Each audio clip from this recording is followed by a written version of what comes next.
Hey, do yourself a favor when you get done listening to this episode and go check out my sponsors on their websites. Those links will be in the show notes. But I want to thank the following for supporting Last in Line podcast.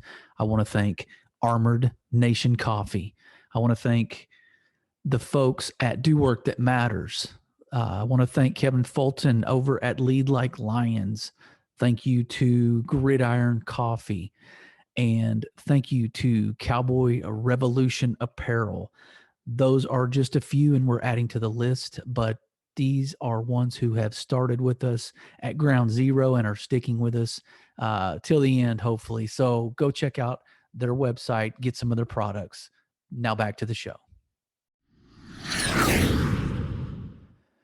I think you're fooling yourself if you're one of those that tries to proclaim that you never think about death, especially if you're midlife or approaching 50 like I am.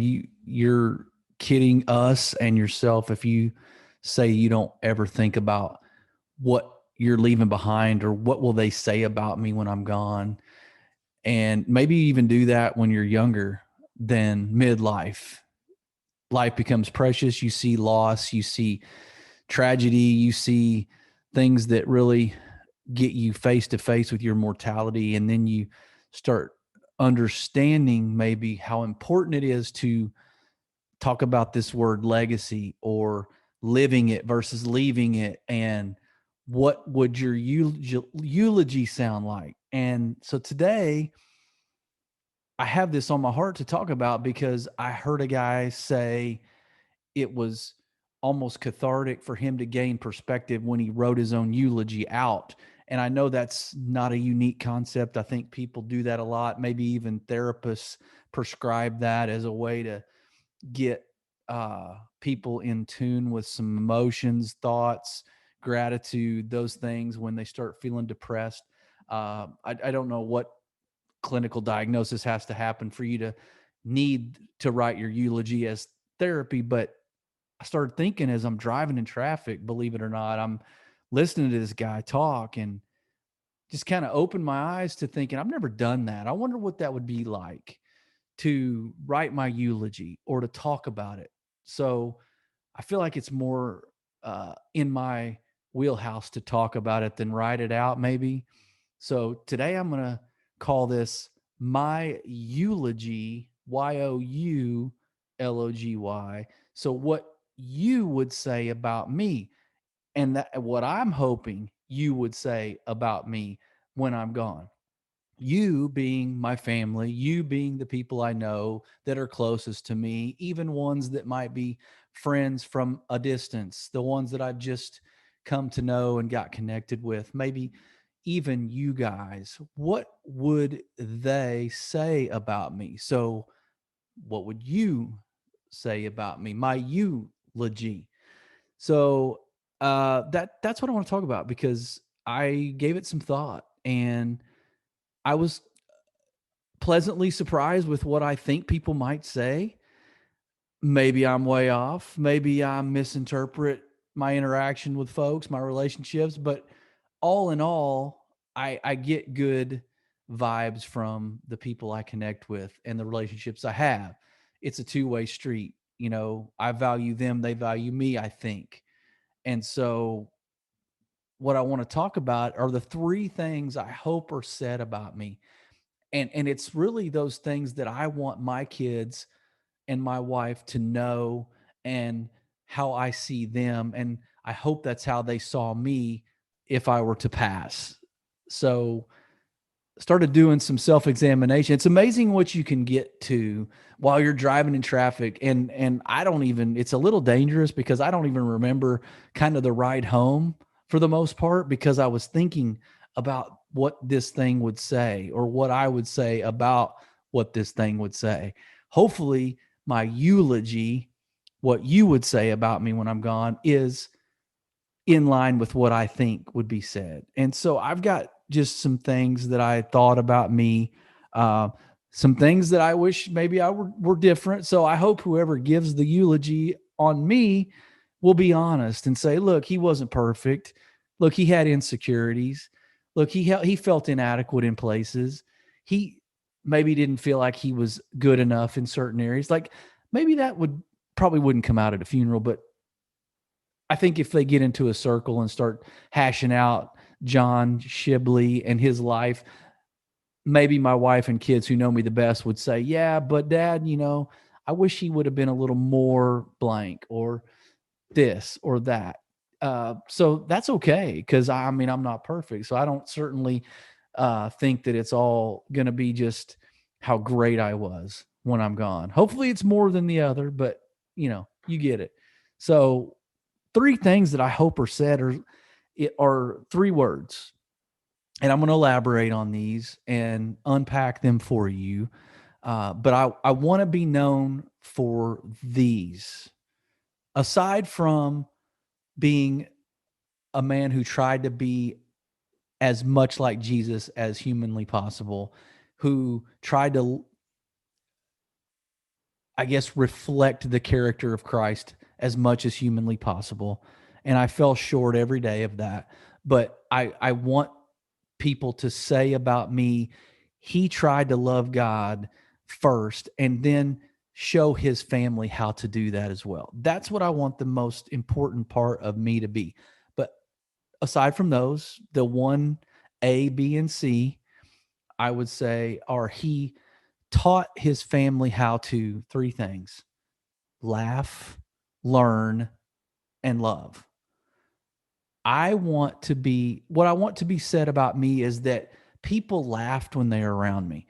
Yeah, I'm not the class clown. I'm not the funniest guy in the room, but I will say my sense of humor is something I take pride in, and I'm fairly secure in that. So I poke fun at myself a lot. I do kind of rib the closest people to me, um, all in good love, good fun. But yeah, we poke. We sarcasm is a big thing in my family, which probably isn't the most biblical trait in the Bible, but it's what I kind of cling to. I don't know if it's a social crutch or security blanket or what, but yeah, humor has always been in my family. Lightheartedness. We are very serious at times and really don't beat around the bush about much. And we're very fiery and passionate and spirited in times where it calls for it. But we're very we have senses of humor and we poke fun at each other and we laugh. So I want my kids to know that, and I think they do, but I want them to say and talk about me in a way that says, we laughed a lot when he was around. Maybe laughed at him a lot when he was around. That's fine too. Um, Dad jokes, they are what they are, and I'm the king of some of them. And so I get poked fun at a lot. But I love laughing and I love creating laughter. I love being the reason people are having fun and laughing. Sometimes to a fault, I guess, because it probably is if you ask a therapist and I was laying on a couch somewhere and we started to dig deep into me and poke and prod at my personality and my psyche, we would probably uncover that my humor sometimes is kind of masquerading over or masking over those insecurities I may have in situations or just in general. So maybe I'm overcompensating for something. I don't know. If we want to get real technical and real therapeutic and real, you know, therapist talk, maybe that's what I'm doing. But I want people to say they laughed with me, at me, um, because of me. And I think that's healthy. Like I want my kids to laugh in life. We take ourselves so seriously in general. Everything's so serious in life. We've got this group of people hating this group of people. We've got this side of the aisle pointing fingers at this side of the aisle.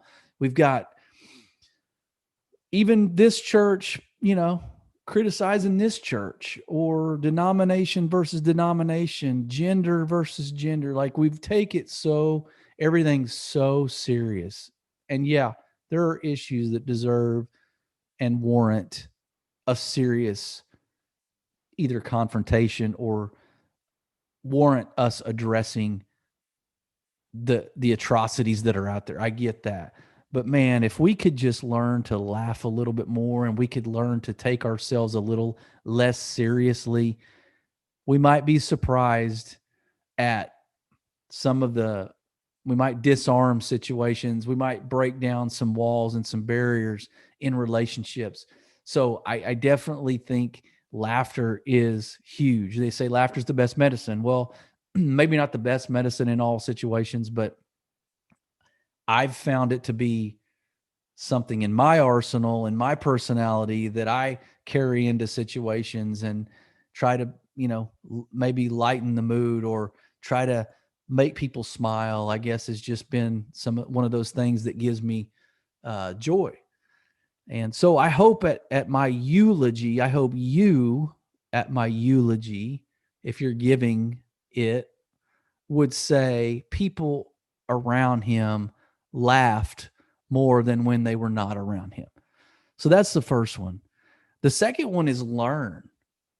I would say I could do better at this, which maybe is the whole point of me talking about this. The whole point of therapists encouraging people to write their own eulogy is to really dig deep and examine areas that maybe they would rather improve in and they could grow in, so that the people will say about them what they want them to say. So I want people to say, he was a learner and he encouraged learning. Now that's a broad brush because I think learning goes with training, goes with equipping, goes with coaching, goes with fill in the blank, anything to better ourselves and better others. And being a father of 4 children, I'm constantly teaching and training and coaching because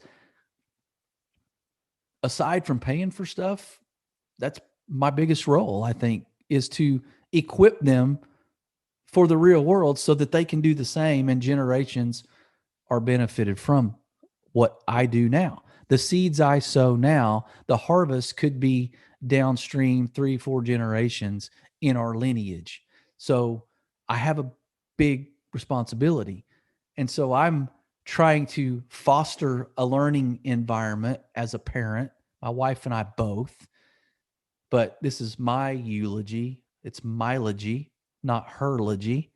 So I'll speak for me, even though we're aligned completely in this parenting thing. So, but my eulogy, I want people to say, man, I learned when I was around him. He was a learner, talking about me. He was humble enough to admit he didn't have all the answers and he wasn't the smartest guy in the room, but he provided resources that would help me learn and equip me just like it did him, is what I would hope they would say. And so I want to be the guy that helps people learn and grow. That's why I wrote my last book, the one behind me, Strength for the Week, the 52-week journal slash devotional slash weekly tracker, so that we can unpack the week, document, track, see areas for growth, celebrate victories of growth in that week. So that's a tool. It's a learning tool. So I hope that outlives me and people benefit from it. So I want people to, if they're reading my eulogy, if you are reading my eulogy, I hope you say he was a big learner and he thought learning was important. He helped others learn. My kids, everything's a training moment, maybe too much. So, like, I have to understand sometimes it's not always about me telling them how to improve. Um, it isn't always, doesn't always have to be a correction or, hey, you could maybe try this. I get so wound up in thinking I've got to make them ready for real world life. And I feel like I got to do that all overnight. And I feel like it's going to come tomorrow, which it's not. Granted, it's not. I don't have an eternity to wait to teach them all these things, but it's not tomorrow. So I could be a little better at not making every moment a coaching moment, but I will say when it warrants, I do, because I think those are opportunities. And I don't want to lose those. So I guess I would rather overcoach than undercoach when it comes to parenting. And that's what I hope they say. I hope they're sitting around a room when I'm gone, and my kids are like, man, I knew this, I learned this, I understood this because of him. He was wise in these areas, and I think I became wiser because of it. And so I just want that. I think everybody wants that. Everybody wants to be considered as having wisdom to impart to the next generation. And so my wife and I are really good at sharpening each other and complementing each other in that area, is what I wanted to say. And so it's everything to me is able to be learned. There's nothing we can't learn if we want to bad enough. Leaders are learners. And shout out to my guy Ryan Hawk, who has the Learning Leader podcast. But leaders are learners, so it's a constant improvement. It's for me, not just for the people that I'm teaching. It's or helping learn or equipping. It's about me too, seeking opportunities to learn more, and I could do better in that area. I would say, back to my original statement when I started this bullet point of learn, I could be better there. I try to read as much as possible. Right, I'm in my devotional time in the Bible daily, but I could, and I keep a book going constantly. I think I could be more intentional about learning certain things and more directed in my learning. So that's the second one. So laugh, learn, and finally love. I would love nothing more than my kids to be sitting around, or my wife and my family and everybody to be sitting around and say, without a doubt, unanimously, we had no doubts in our mind how much he loved us. There was never a question in his emotion to us, his the intimacy we had emotionally with our dad. Like he was very loving, affectionate, physically affectionate. Like I hug my kids so much and tell them I love them daily, multiple times, probably at nauseum to them. Uh, but for them to sit around and to say there was no doubt, he showed it, he lived it, he said it, he loved us, and there's no doubt about it. And you know what? He loved our mom, is what I want my kids to say. He loved our mom daily. He pursued her intentionally daily. Yeah, were there times where we had some conflict? There was some friction, of course. Like 27 years of marriage, there's bound to be that. But I want the word love to be used a lot when people are talking about me. When you are saying my eulogy, you're reading it, I want you to say, he loved super hard and super sold out to loving people, his family, closest friends. Like I can't say that I am great at loving all people, because the ones that are unlovable are where I struggle, if I'm being honest right now. And you might be can relate to that. Like if you're honest, full disclosure, like I need to work more on the scripture that says, love God and then love your neighbor, period. It doesn't say love the neighbors that deserve it. So I got to work on that. But when we're talking about this tight knit, you know, top 50 people in my life, uh, that I loved hard and completely and fully.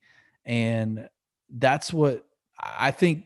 If we can have that said about us after we're gone, I think we've accomplished a whole lot. Yeah, my kids cannot retire at an early age because of what I leave them in the bank. I don't have a ton of assets in real estate.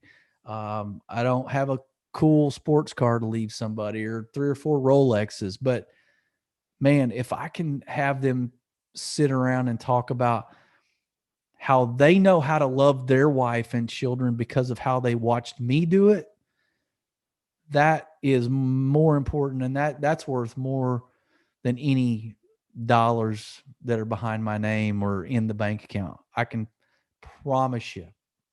And you don't. I've heard this said too. You don't hear people sit around at their deathbed talking about the investments that they made and how many trips they went on and what toys are left behind. Right? They don't talk about. They want to know who's around their bedside, and they want to know that people knew they loved them. But that seems a little late in the game to want people to know that. I'm trying to do that daily, and I hope this is an area that I don't fall short at. I fall short at so much, many other things. So I hope loving unconditionally, wholeheartedly, like ruthlessly loving is something I'm guilty of on a regular basis. So that's the three, the laugh, learn, and love. If I can have people talk about me in that way, about those three things, and say, dude, he was hilarious, or man, we laughed a lot when he was around. I'm good with that. If they can say, man, he sure did provide ways for us to get better, and he sure did make opportunities to train us and coach us and equip us. Like, he didn't wait for those opportunities, he created those, and he was cognizant of moments of open doors to step in and show us what was a better way or what way worked. Even transparently saying how I've done it wrong in the past so you don't make the same mistake. That's another way of training. And so he sure did that a lot. And then finally, man, I can't think of a day where my dad didn't hug me growing up, or tell me he loved me, or pray with us at night. Like, I can't think of a time where I didn't see him kiss uh, his wife and put his arm around people that he cared about, and wasn't afraid to show that intimacy, that emotional vulnerability and transparency to the people he loved. If those are the things that get talked about at my eulogy by you, then I'm I'm happy. I'm resting easy. I'm at peace. And I hope you can hear this, and maybe you sit down and you write it out, or you talk into a recorder. Use your phone. If you're not a podcast person, use your phone, record what you think will be said, what you hope will be said about you, and then listen to it and see, am I doing these? If I want this said, am I living it? And if I am not, but I want it talked about, then it's time to implement it now. It's never too late. I mean, you're not dead. So start today. Use this as a yardstick for how you need to improve, where you need to grow, and what you need to do different, so that your eulogy can be something you're proud of, and something the people you love most can smile about. With that, be blessed.